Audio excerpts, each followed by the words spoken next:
Bom, aqui agora na última aula a gente tinha parado no level 5, né? A gente conseguiu pegar a senha para esse usuário. Então eu vou me conectar aqui nesse usuário. Deixa eu só arrumar meu terminal aqui de novo. Vou me conectar aqui no Bandit 5.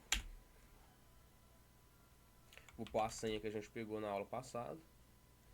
Pronto, me conectei aqui. Se a gente der uma olhada aqui no que a gente tem que fazer, ele está falando que a senha está armazenado em algum lugar sobre o diretório aqui, né, in here, no caso que ele traduziu, mas e o arquivo tem as seguintes propriedades. É um arquivo legível por humanos, ou seja, é um ASCII text.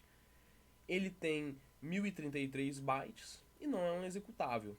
Bom, beleza. Se a gente der um ls aqui, a gente tem o diretório in here, vou dar um cd dentro.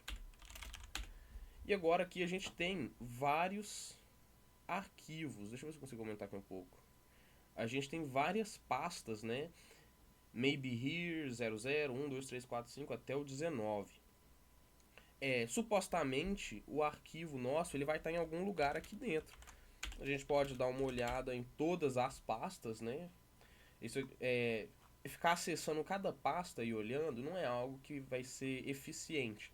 Então, uma coisa que um comando bacana que o ls consegue fazer também, se a gente der uma olhada nos parâmetros do ls, a gente vai ver que a gente tem a opção R maiúsculo, né? Ou traço traço recursivo.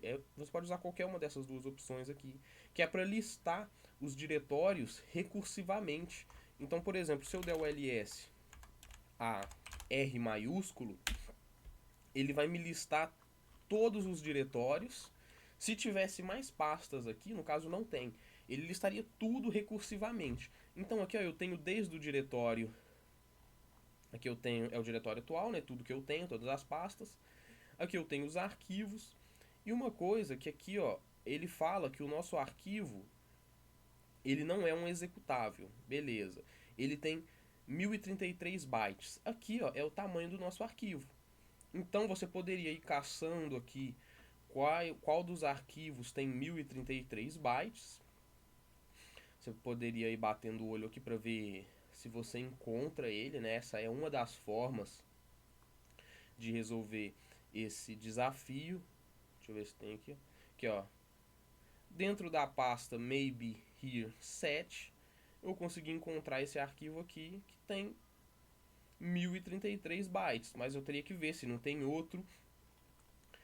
Então, um outro comando que a gente pode utilizar aqui é o comando find. O que o find faz? O find ele faz basicamente o find puro, né? Só o find.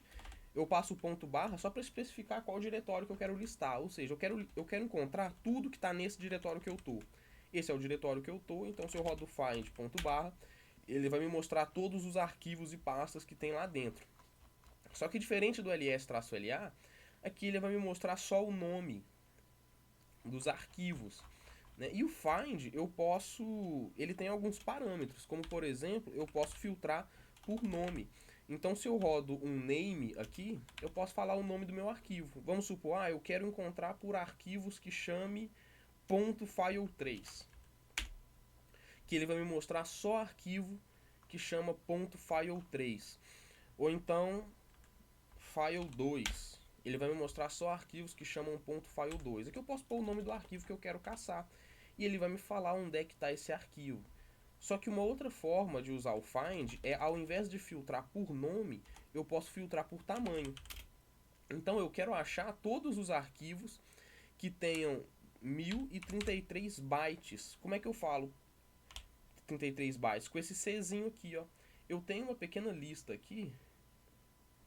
Deixa eu aumentar um pouco. Tem uma pequena lista aqui com todas as palavras-chave aqui. Repara que eu pus esse Czinho aqui, ó. E aqui você pode usar essas opções. Você pode usar o B para se referir a blocos de bytes. Então, por exemplo, vamos supor que o arquivo tem 1024 bytes. Se eu fosse usar o B, eu teria que usar o 2, porque aqui é dois blocos de 512. Dois blocos de 512, 1024. A gente também pode usar o C para se referir exatamente o tamanho em bytes. Então, no caso, a gente já sabe que o nosso arquivo tem 1033 bytes. Então, eu posso usar o tracinho C. Eu posso usar o tracinho W também. O W é um pouco mais complicado de explicar, né? Mas, então, vamos esquecer esse W por aqui. A gente tem o K, que é o kbyte, o megabyte, o gigabyte. Todo mundo já conhece esses. Mas aqui, então, a gente vai usar o traço C para filtrar por bytes. Então, se eu fizer isso, ele vai caçar dentro de todos esses arquivos aqui quais deles tem 1033 bytes. No caso, ele encontrou só um mesmo. Só tem aquele arquivo lá que a gente já tinha encontrado. Se eu der o ls-la aqui, ele vai me mostrar aquele arquivo. Eu posso usar o file para confirmar se ele realmente é um arquivo text ASCII. De fato, ele é um arquivo ASCII text, então eu poderia simplesmente dar um cat nele. Pronto, tá aqui a senha do nosso usuário 6. Vou fechar a conexão e é isso.